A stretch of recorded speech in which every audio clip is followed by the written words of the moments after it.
Дуга тилектердин кабыл болуу шарттары менен әдебі.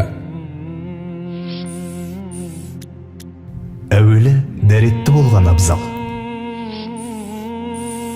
Жүзіңізді құбыла жаққа барыңыз. Қолдарыңызды иық деңгейіне көтеріп, алақанды жайыңыз.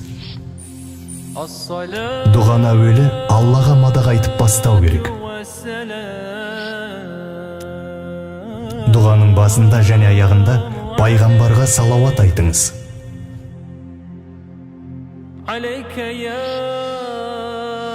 Алдымен Алладан кешірім сұраңыз. Дұғаны 3 реттен қайталағаныңыз жөн. Әуелі өзіңізге, одан кейін жақындарыңызға және басқаларға сұраңыз. Дұғаны тілектердің қабыл болатын уақыттарында жасаңыз. Мысалы, намазда, сәждеде, садақа бергеннен кейін, түннің 1/3-інде таң атарға жақын уақытта, жауын жауған уақытта, аузы ораз адам ауыз ашар алдында.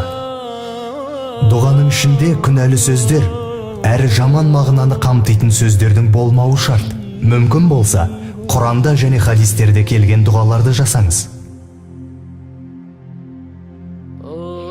Дұғаны табанды түрде орындалатынына сеніп жасауыңыз тиіс. Себебі Алла дұға жасаған пенденің қолын бос қайтаруға ұяламын деген.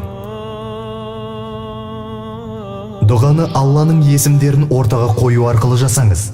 Мысалы, я кешірімді Алла, сен кешірімді жақсы көресің, мені кешір.